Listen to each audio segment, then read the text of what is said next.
Welcome to Arnie's Class Podcast. I'm Arnie Aniel. I'm an HR development consultant, an international public speaker, a workshop facilitator, a coach, and an educator. Life is a great opportunity, and we all learn life lessons every day. This podcast is all about those lessons. Lessons like gratitude, confidence, happiness, mindset, and a lot more. Learning without action is information. Learning with action is transformation. Join me, learn, and transform yourself into a better you.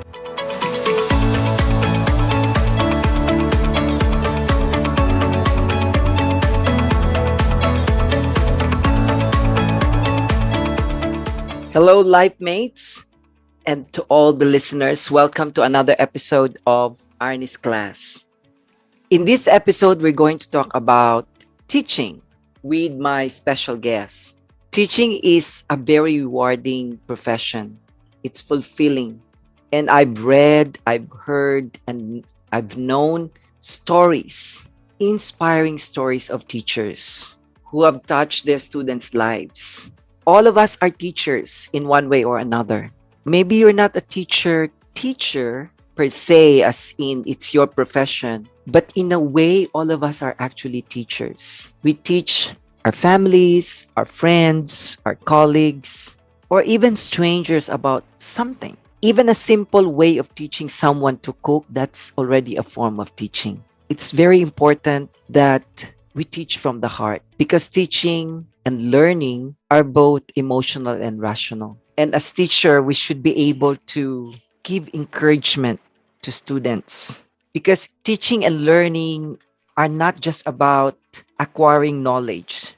For me, it's about the creation of meaning. To all the teachers out there, I salute you, I respect you, and I applaud you, because you build the future. You are the ones who produce doctors, lawyers, engineers, nurses, and future teachers. So to all my life mates out there and to all the listeners, listen and learn. Ladies and gentlemen, my special guest for today's episode has spent most of his life teaching. And he has taught in 12 countries and has worked with students from kindergarten to postgraduate, from state institutions, private corporations, and nonprofit organizations. He has a master's degree in education and a doctorate degree in applied linguistics. Ladies and gentlemen, please welcome Steve. Hi, Steve. Welcome to Arnie's Class. Thank you for having me, Arnie. It's nice to be here. It's my pleasure. Steve, you've been teaching most of your life. All my life, yeah. That's all All I've done. your life. Yeah. So you're a teacher. It runs in your blood. Well, when I left school, I didn't think that I would make it as a real man in the real world. So I just went back to school. I see. But what brought you into teaching? Please share with us how you started in teaching. Yeah. My intention actually wasn't to be a teacher. My initial intention actually was to be a psychologist. I studied psychology when I left school. I did my bachelor's degree and master's degree in psychology. I did my internship. I became a psychologist. And then at the end of the whole process, I realized that I'd made a mistake, that psychology was interesting and it was certainly something that had a lot of promise, but it wasn't what I wanted to do. I had majored in cognitive psychology, which led me down the path of helping students with learning disabilities, and that was fine. But when I was in my internship, I was watching the teachers teaching the classes, and they were having a lot more fun than I was. I had all the Interesting. I had all the students who nobody actually wanted to work with, which was what psychologists do, right? But the teachers were having an awful amount of fun, and so I got a job. My first job teaching actually was during my final year of my master's degree, and it was as a sports coach in a primary school, and I just had a lot of fun. It was much more interesting and rewarding than what I would have had if I'd gone into psychology. So it was a waste, a master's degree and a bachelor's degree, but anyway, I got it. But only looking at you, you're really smiling and you're very happy telling us that story. But where did this happen, Steve? Was this in South Africa or in Yeah, other countries? that was back at home. I was still, I mean, I was still young at the time. I went straight from school to my bachelor's degree and then straight from my bachelor's to my master's degree. So I was 22, really, 22 or 23 when I finished my master's degree. And I was too young. That was silly of me, really. Do you make a decision when you're 18 about your whole life is not really appropriate. And psychology, when I was at high school, sounded so interesting and fascinating. And, you know, it was everything that I wanted to do. It sounded fantastic, but the reality of it was just too much for me as a youngster. So actually, when I finished my degree, I realized that I didn't want to stay in South Africa, and I left. On a one-year backpacking trip, actually, I got a ticket as a gift to India, and that ticket, I didn't actually stay on the airplane the whole time. I got off in the Maldives. Oh, and, wow. Yeah. And within 4 or 5 hours, I had a job in the Maldives as a teacher, and I stayed there for 2 years teaching high school. And that was it. That was the end of psychology and the beginning of teaching for me. So I did my initial degree in South Africa, but once I was away, I had to retrain myself in education so that I could actually do my job properly. So I did another master's degree in education. Oh, wow. So you have 2 master's degree. Yeah, I do. The master's degree I did when I was in Singapore, actually, I realized that the master's degree that I had in psychology was good to have, but it wasn't actually what the schools were looking for. I see. They asked for a degree in education specifically. At the time, no. At the time, what I was doing is I was just teaching English, and obviously that's not something that you need a master's degree for, but I could see that if I was going to make this into a career, it would be valuable for me to make sure that I was better qualified. I see. What do you really enjoy most in teaching? Wow. That's a good question. Well, maybe what I should, what I should tell you is what I don't enjoy. Okay. Is that easier? Yeah, that's easier. Okay, let's start with those things that you don't like about teaching. Right. First of all, you have to pause for a second. Hang on. So the thing that I don't like about teaching is the planning. You know, when you think about teaching and a teacher's life, it looks like they spend a lot of time in the classroom and they're enjoying their time. But I would say that that's only about 40% of the teacher's time. Another 60% is sitting at the desk, planning and marking and organizing paperwork and fixing things. And that's time consuming and irritating. I can imagine. Yeah. So for each hour I teach, even though I've been teaching for 30 years now, each hour that I teach, I still spend 25 minutes preparing for the lesson to make sure that it goes well. And even lessons that I've taught before, I'll end up replanning. It might just be me, that I don't feel comfortable walking into a class unless I really know what I'm going to be doing. And I find that if I'm very well prepared, I can let myself be moved off task by the students. When I'm unprepared, I just panic and get upset. And so that's the part I don't like. I spend a lot of time preparing and at my desk, and that's lonely. What I do like is the interaction with the students. I like meeting them. I like it when they get used to me and they start becoming confident to let their real selves become seen. I see. I see. You have experience with children and adults. If you're going to compare teaching children and adults, what can you tell about it? They're so different. I know. It's like I myself was able to teach children and adults, and I can see a big difference between the two. But how about in your experience, Steve? So with children, they've got limitless amounts of energy.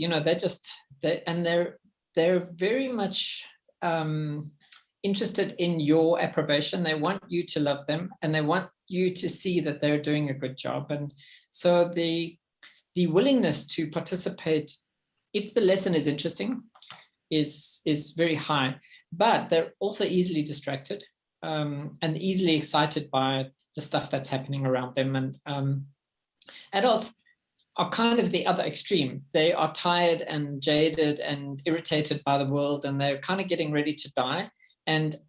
But they're motivated to do the thing that they've paid for. So if they're paid for a course, they're going to do it as much as they can, and they won't be distracted. They'll put their mind to it. But I think what's the same between the two is that you have to capture their attention. Even with adults, if you're not interesting, or if the lesson is not interesting, or if it's not relevant to their lives, they find a way to stop participating. They'll get distracted by their phone, or they'll tell you that they're busy with a meeting, so in that sense, I think children and adults are pretty much the same. I totally agree. Totally agree. My preference actually is teaching teens. Teens are wow, I didn't expect that. yeah, well, if you ask people about teenagers, they'll give you a lot of very negative terms. They'll talk about lazy and stupid. I know. Yeah, there's awkward. Awkward. And for the teens themselves, it's a terrible time in their lives because there's so much going on. And school is an imposition that they don't really understand, and they're trying to get to know themselves.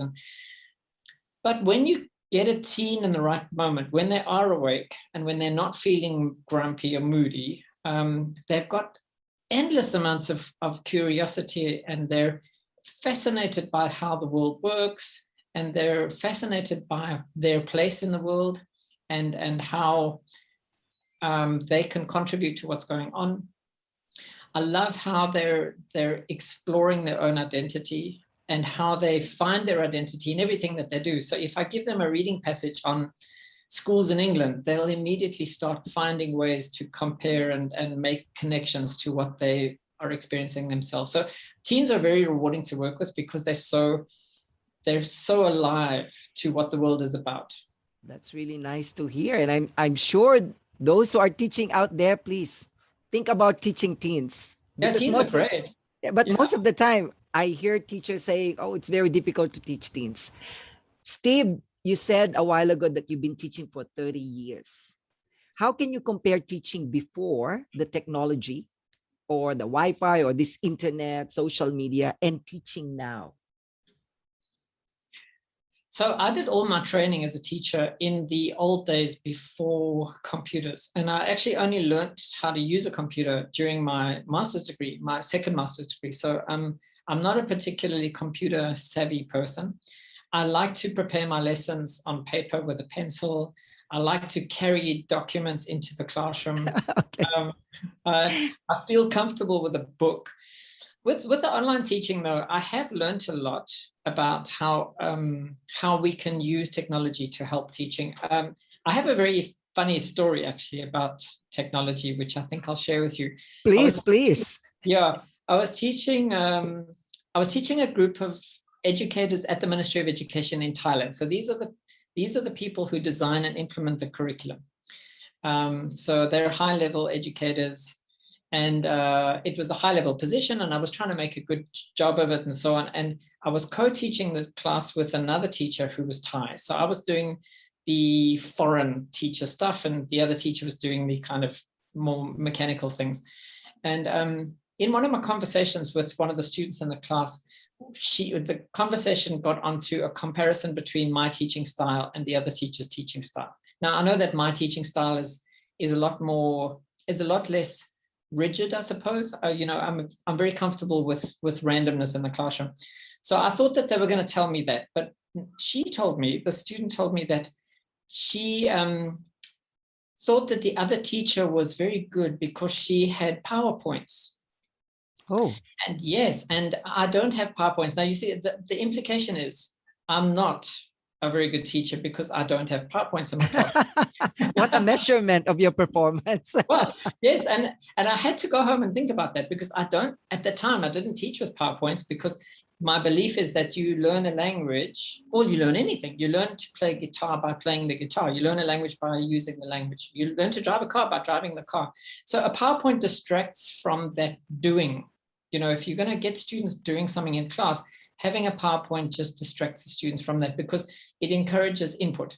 And learning is not about input. It's about practicing and doing it. And output. And output, right, exactly. So I had fought against the whole PowerPoint thing for years, I really had. And I can imagine that, Steve. Yeah, and then after she said that, I had to rethink that, because if the students were measuring the success of their teachers by the amount of technology that's being used in the classroom, then I needed to reconsider how I was positioning myself as a teacher. So I started using PowerPoints, and I found a way to make my PowerPoints output based. So I would put the instructions for my task on the PowerPoint, and I would put the grid or the example or whatever it was that they needed during the activity onto the PowerPoint. I don't leave it on. And it saved so much time. I didn't have the problem of, teacher, what are we doing? Teacher, what's the, it was all on the board. It was all, Shana. And I could, during the feedback, I could put the answers straight onto the PowerPoint, so I didn't have to read them out. And in retrospect, I was stupid not to see the potential of what the PowerPoint had to offer as a teacher, and that it could be used in conjunction with my beliefs of output-based classrooms. So I think that the move to technology is what you make of it.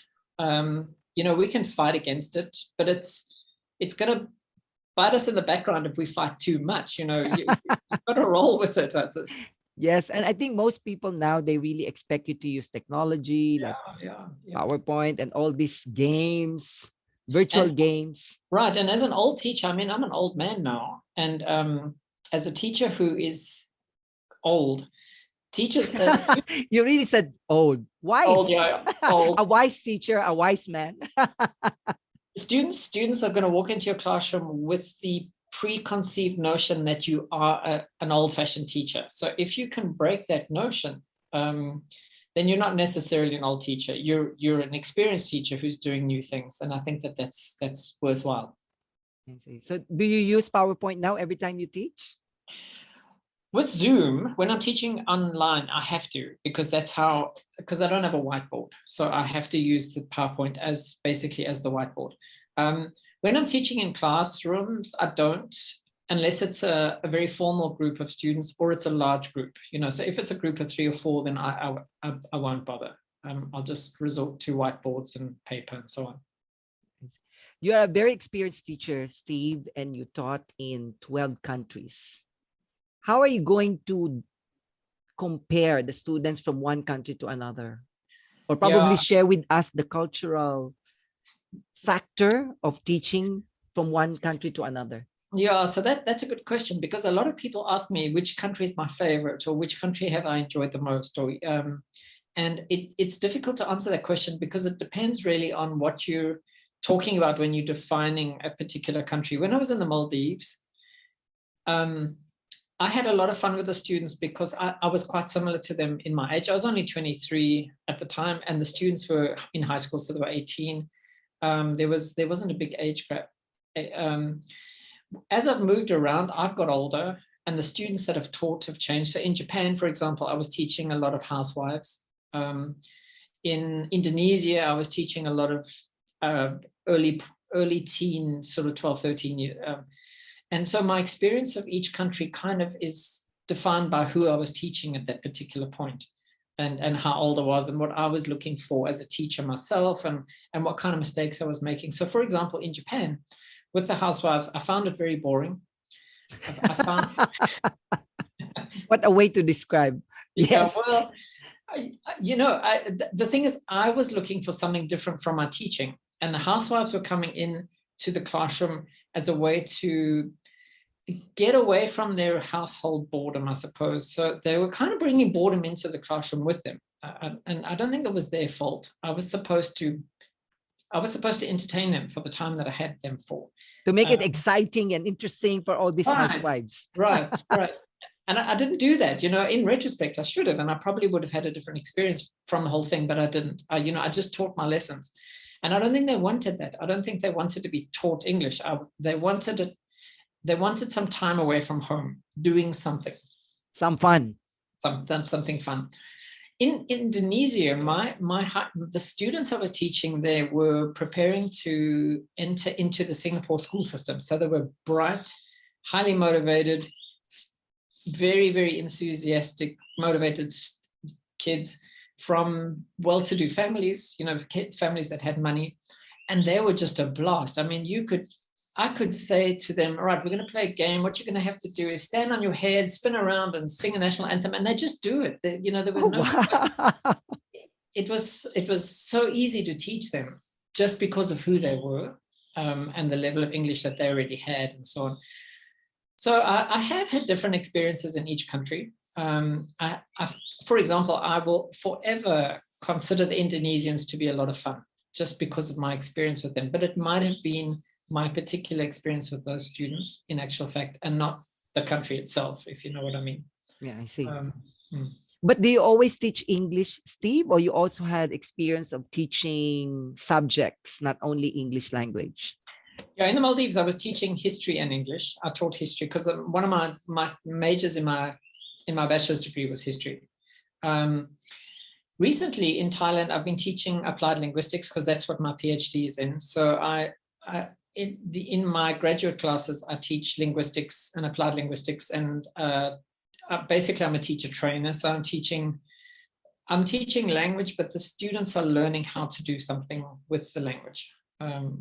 So I actually consider myself now to be a teacher trainer rather than an English teacher. But with your experience in teaching English to non-English speakers, especially now because we are in Thailand, what do you think is the key factor that can help learners to learn the language easily? Or how can they really apply the language, or specifically English language, to become more fluent, and it's easier for them to communicate in English? Yeah, that's a big question. But I'm sure with your experience, Steve, I'm sure there's something that you can share here. Well, as I said before, my belief is that language learning is similar to learning how to play the guitar or learning how to ski or something. So when you learn how to ski, I'll just use that as an analogy. You have to learn how to brake, and you have to learn how to turn, but all of those things together form the ability to ski. And we don't learn to ski because we want to ski. We learn to ski because we want to have fun, or because we want to race, there's some purpose beyond skiing. We want to have fun in a cold location or something like that. So learning, to me, teaching a language is not about teaching a language. You've got to look at the end point. Most people are learning a language because they need it for something. Some people are learning a language simply because they enjoy being around people and they want to communicate. So I don't think of myself as a language teacher. I think of myself as a facilitator of communication. I like that. I like that. So when somebody wants to learn a language, you can break it down into grammar and vocabulary, but I don't think that's helpful. I think the real trick to learning a language is to get somebody used to the risk that is involved in using a language that's not yours. When you're using a foreign language, it's extremely risky. You're going to make mistakes. And of course, you're not going to die if you make a mistake, but there's a massive risk to your ego. As psychologically speaking, every time you make a mistake, you're risking somebody ridiculing you or laughing at you or making a joke, and nobody wants that. So you've got to get your students to the point where they can have fun with the risk, and they can enjoy the process of communicating rather than thinking about the grammar or worrying about the vocabulary. And I think that that's really what I try to do in my lessons. I want my students to think of English as something that's not work. We're going to go into class and talk. Okay, we have to talk in English, and that's the work part. But it's not supposed to be something that's stressful. Or does it work? I don't know. That's my belief. And a lot of my students have got very good results from me. But of course, the students that haven't got good results from me haven't come back and accused me of being a bad teacher. I hope no one will come back to you and say, because of you, I can't speak English now. Yeah, well, that's right. The thing is that the differences in teachers, as teachers, we all believe in something. We all have our own beliefs, and what we believe in will drive how we run our classrooms. And that students who believe what I believe will probably learn well with me, but there are probably students out there who think of language as a code and they want to learn the coding system, and I'm not teaching it to them. I'm jumping the coding system and going straight to the communication part, and they probably find that frustrating. So for students like that who want the coding as a mathematical formula, they might find my lessons a little bit frustrating or overwhelming. That's possible. I couldn't agree more. So Steve, with your experience, with your knowledge and background, how can you help other teachers to be more effective in teaching? Well, that's actually what I do at the moment is I train teachers. I find that it depends on who I'm working with. If it's a beginner teacher, somebody who's coming into the field as a newbie, it's actually very easy for them to get into the system and into the feel of how a classroom works. The big problem for them is that they think that teaching English is a set of coding, like, I have to teach grammar, I have to teach the present participle, that kind of thing, which freaks a lot of people out. With teachers who have experience, so for example, people who have been in the training corporate world as a trainer, for me, what I do then is I just try and re-hone their skills. So if you've been training in a corporate environment, it's very easy to become a school teacher. You've just got to identify the skills that you already know and then utilize those. I believe that we all have in us the ability to teach inherently. I mean, all of us have sat in classrooms for 13,000 hours. If you count up how many hours we've sat in classrooms from primary school to the end of high school and even into university, we've been watching so many teachers teaching. We all know what we like and what we don't like and what's good and what's bad and what. So it's a matter of harnessing all that experience, seeing what it is that you like and didn't like, that the things that you liked and didn't like as a student, and then trying to put those into practice with your own classes. So it's actually quite a shortcut. It's not like learning how to be a dentist, because which is totally like it's different, new. totally Right. different. Yes. I mean, nobody spends their childhood watching dentists work, but That's we right. all spend our childhood watching teachers work. So we have a long history with education. So the process of getting a teacher ready for classroom is actually quite simple. It's just a matter of, again, it's the psychology, getting them to feel confident with who they are, accepting their personality as the basis for their teaching style, accepting their own accent. I mean, I think that a lot of teachers are worried about the fact that they don't have an American accent or they don't have a British accent, and that's probably unnecessary, because every accent is beautiful in its own way, Yes. and useful for the students. I couldn't agree more. Yes, yes, yes to that. No, because I've heard a lot of like schools, especially here in Thailand. Of course, I also have experience teaching here, that a lot of parents or a lot of students, they always complain about the accent. They prefer British accent or American accent. So Steve, if you're going to compare native speakers but less skills in teaching with non-native but with teaching skills, but of course they are not native speakers, how will you compare or contrast that with your experience? So native speakers have an advantage in the fact that they don't need to think about the language that they're using. They would just open their mouth and the language comes out. The problem with that, though, is that a lot of teachers who come from countries like America and England don't have experience themselves of what it's like to learn a language. A lot of them learn Spanish or French or something at school, but then give it up straight away. So the language learning process for them is something that's opaque. When they get into the classroom, then they can't understand. They don't have enough experience of the language learning process themselves, and they don't have the analytical skills to predict what the students are going to have problems with when they come to a language point. So let's just say that they're teaching the past tense. As a native speaker, the past tense is easy. You just change the verb to a past tense. It's not a problem. But of course, the students are going to have a problem with the pronunciation of walked as opposed to played, which is a different, and that kind of thing needs to be built in. And a non-native speaker of English knows that problem and has experienced the process of learning that themselves. So they can go slowly and carefully where the students are likely to have problems, and they're more likely to have empathy for the kinds of problems that the students are having. So motivational issues. You'll often hear native speakers say, I don't know why they don't want to learn English. It's so important. But of course, it is important, yes, but but it's not important for a teen at that moment. There's other things that are more important. And maybe a non-native teacher of English has more empathy for the fluctuations in motivations that students have. So I Totally think agree. actually, I think that non-native teachers actually have more to offer a classroom than a native teacher in terms of teaching skills, in terms of the psychology of learning a language. Native speakers are a little bit like bulls in china shops. I mean, we just march in and start teaching, without really understanding where the students are at and what's going on in their heads. Beautifully said, Steve. Thank you so much for that. With your experience in training teachers to be teachers, how will you describe an effective teacher, or a good teacher, or a very good teacher? Teaching is not about the thing that you're teaching. Teaching is about the connection between you and the students.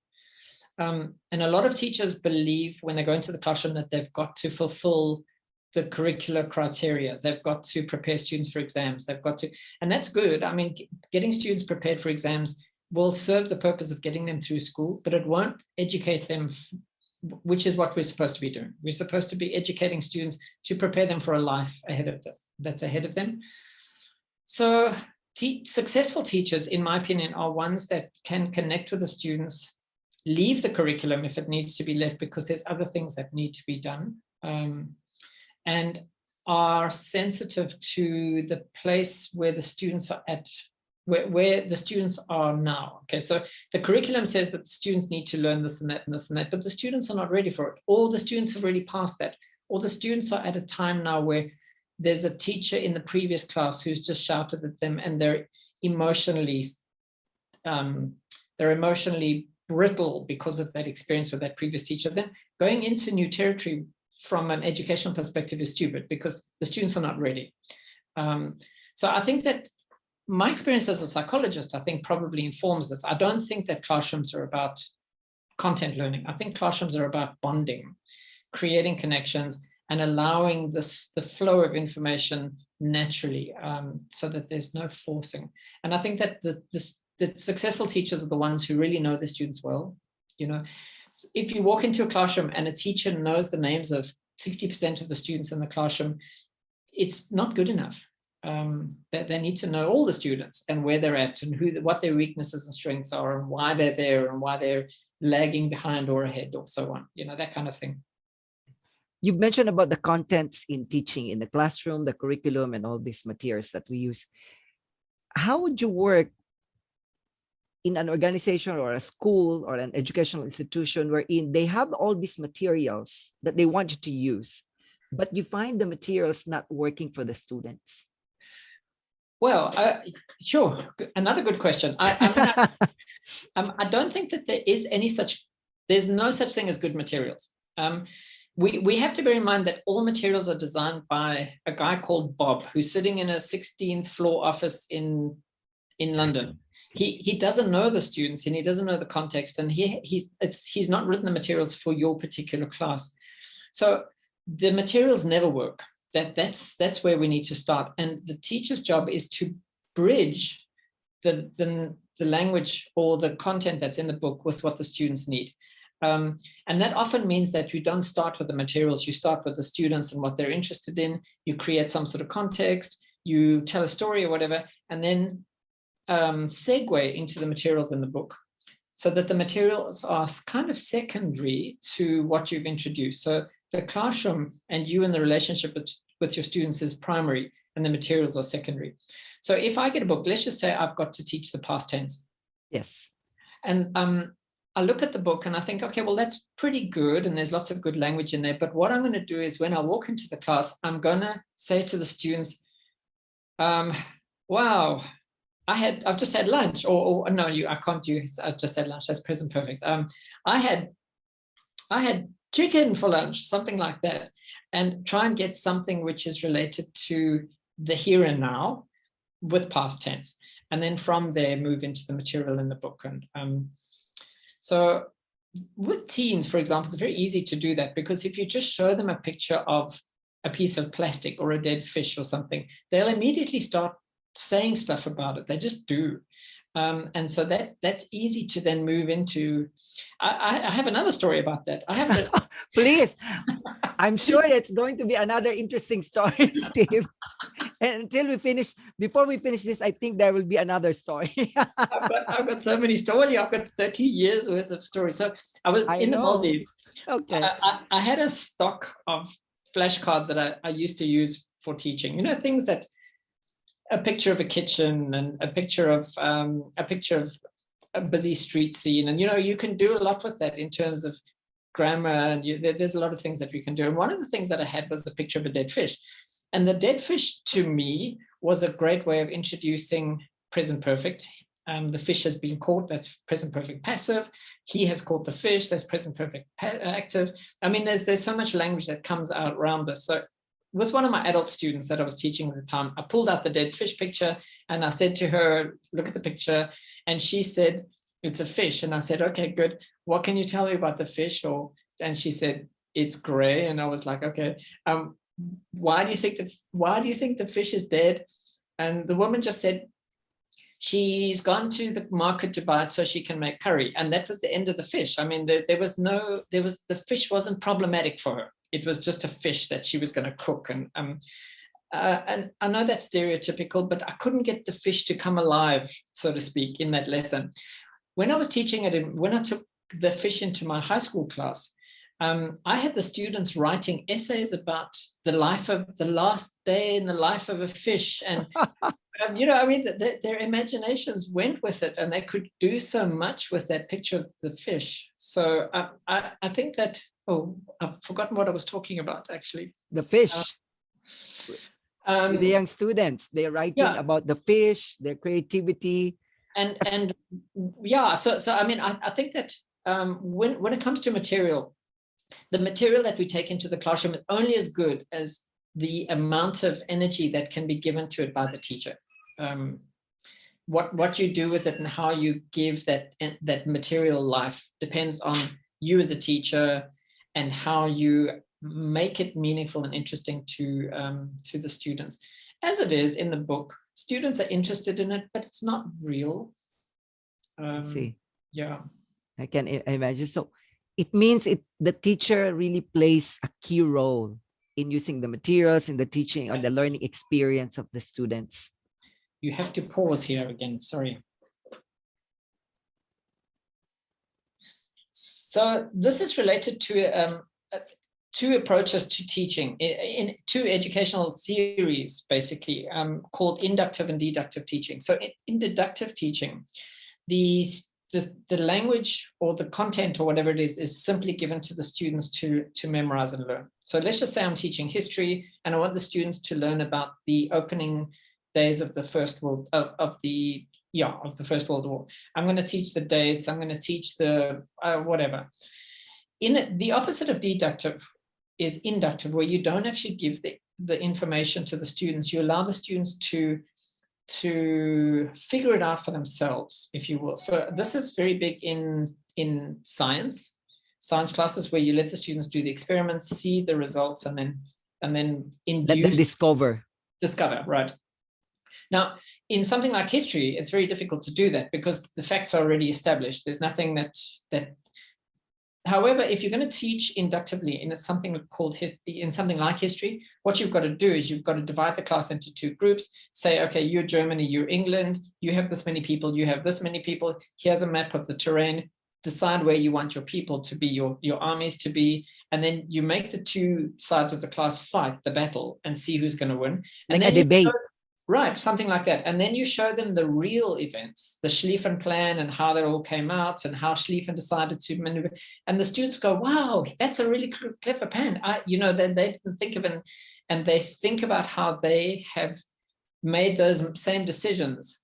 And then the Schlieffen plan is something real, something meaningful to them. It's not just something that they've got to write in their book. So with language teaching, for example, what you want to do is you want to give the students a situation in which language is needed, see if they can come up with it, and then give them the language and compare it to how they thought. So for example, if I'm teaching the second conditional, if it's deductive, I can just say, if I'm worried about something that I did in my past, I can use the sentence here. If I were a younger man, I would be, and then they've learned the second conditional.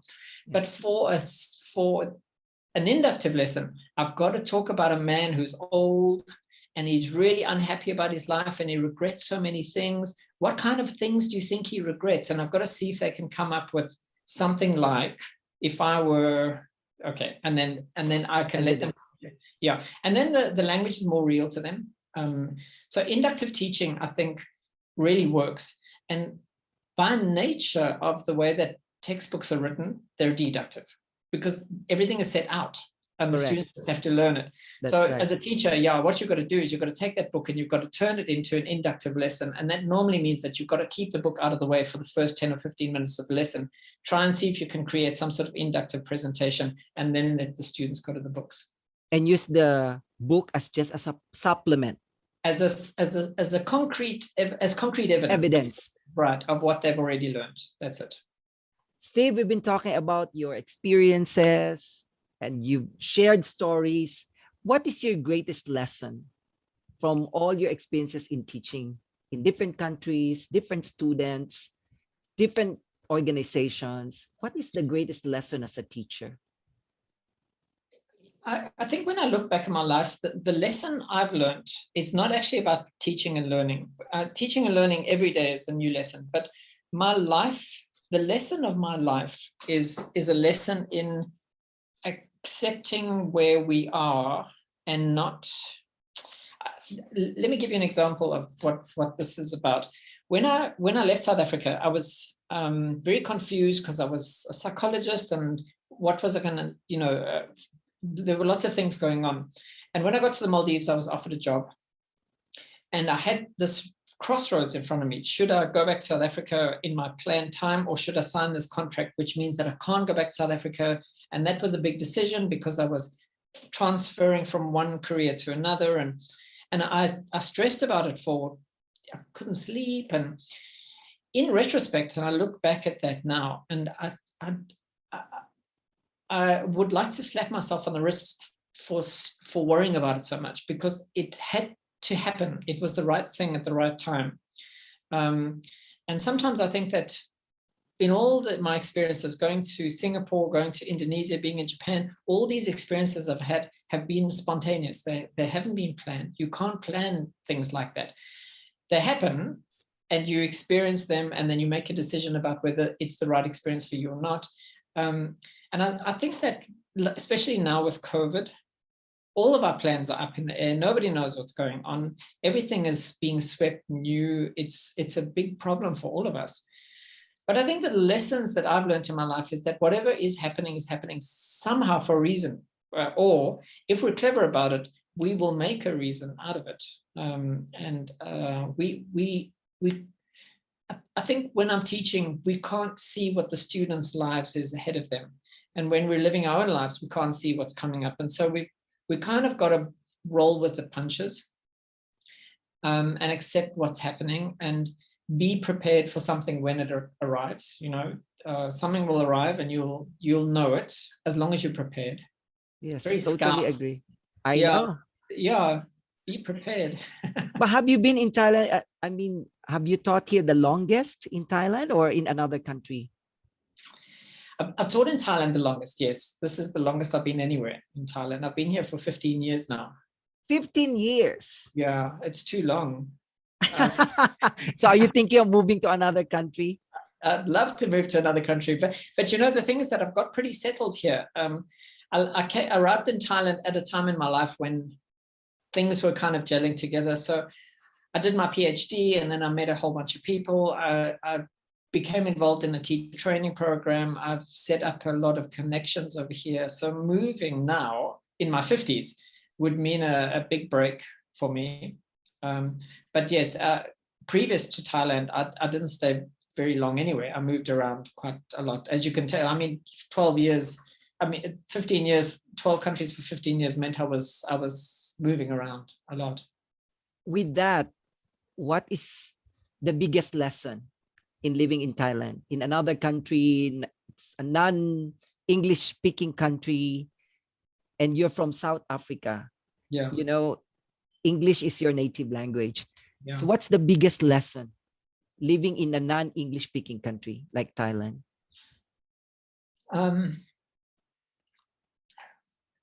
There's so many lessons to learn. I think that the lessons are cultural. People do things differently, and there's no such thing as right and wrong. I mean, what we do at home is not necessarily right, and what they do here is not right. There are only shades of practice, really. Sometimes it's frustrating being in an environment where things are not going the way that you used to it. You know that. But I think that that's part of life's lessons. You know, if we take the whole of life as a classroom, if that's what life is a classroom, you know, all these things have to be learnt, and there's an exam at the end of some sort, and you've got to pass that exam. And you passed, I'm sure. well, you know, looking at my students now, when you go into class and you see these kids going into exams and they take it so seriously, and as an old man, you look back and you think none of those exams were important. I mean, there wasn't a single one that was worthy of any real worry. Yes, I couldn't agree more with that, Steve. They accumulate, right? So there's nothing to worry about. Each individual exam is just a small part of something bigger. And yes, we have to write our exams. And if we fail the exam, we're going to do it again. I mean, if you get upset by cultural problems now, you're going to get upset by the same cultural problems in 2 weeks' time. So you might as well just get over them and move on to the next lesson, kind of thing. So I think because I'm a teacher, maybe I view my whole life as a series of lessons. So when I come across something that's frustrating, I try to see it in the context of what actually that means and what it's supposed to be. What am I supposed to be taking from it? You know. I understand. Steve, if you're going to write your life in a book, what will be the book? What will be the book's title? And what will it be? What would be the book's title?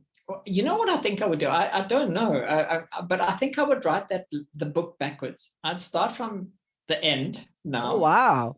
And I think I would write it backwards, because if somebody knows me now and then traces my life backwards from the point that I am now, a lot of the past will make sense. If I tell the story of my life sequentially, it makes I don't think it would make any sense to live the life that I've lived in the proper sequence.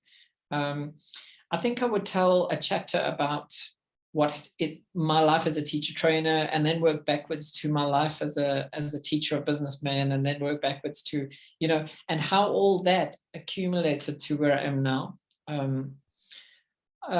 What would I call it? I would probably call it the most boring book in the world.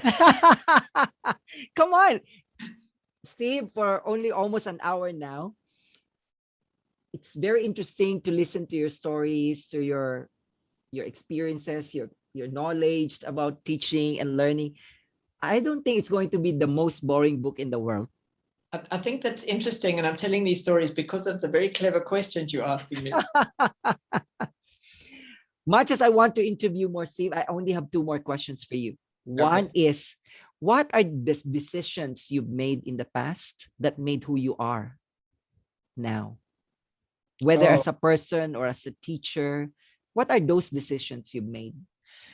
I think one of the decisions that maybe the most important decision for me as a teacher is to keep studying. I have 6 degrees now, you know, all up that I've. Wow, 6 degrees and still counting? And well, I think the thing is that you've got to keep learning.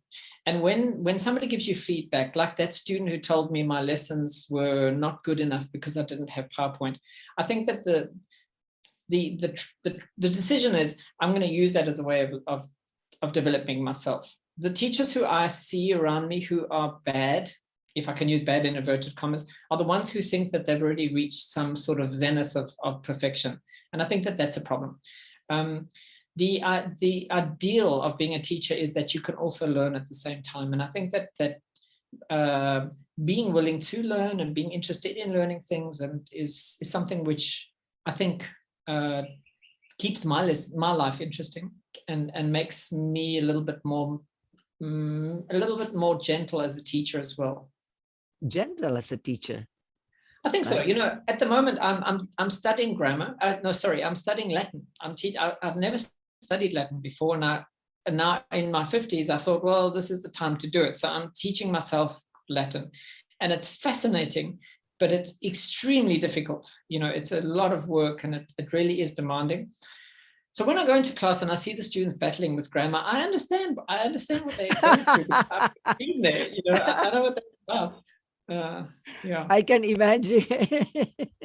But can you speak Thai, Steve?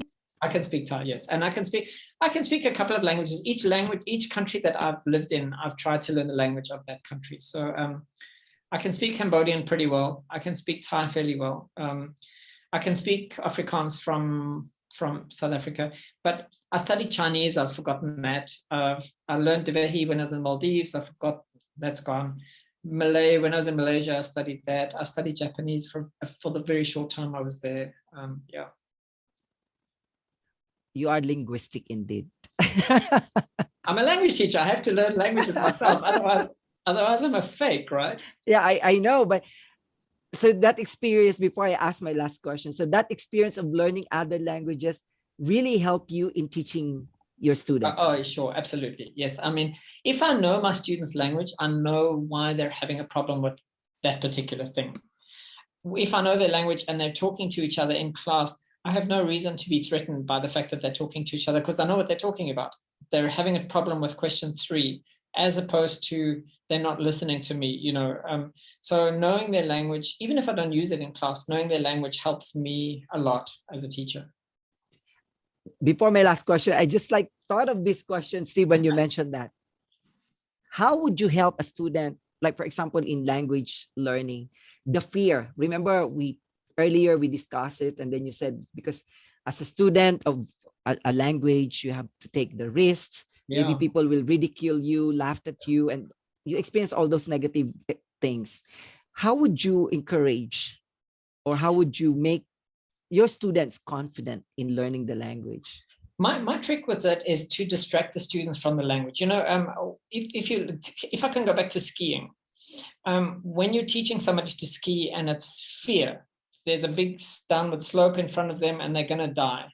What you want to do is you want to distract them by, instead of pointing them down the hill, you're going to point them slightly to the side, or you're going to focus their attention on you're going to try to keep their focus on something, not the big thing, just the small thing. When I'm teaching language, I try to focus students' attention on the thing that I'm teaching. Okay, so let's just say that today I've got to teach present perfect tense, no, present simple. I'm going to talk about hobbies, and I'm going to try to make the lesson about the hobbies, not about the present simple. So it distracts the students from the fearful stuff, and it makes them interested in just trying something out. So I kind of distract the students with trying to make them interested in something that I think they might be interested in. And then the language kind of comes by itself. That's what I'm hoping. Naturally, yes. If they're using it, yes.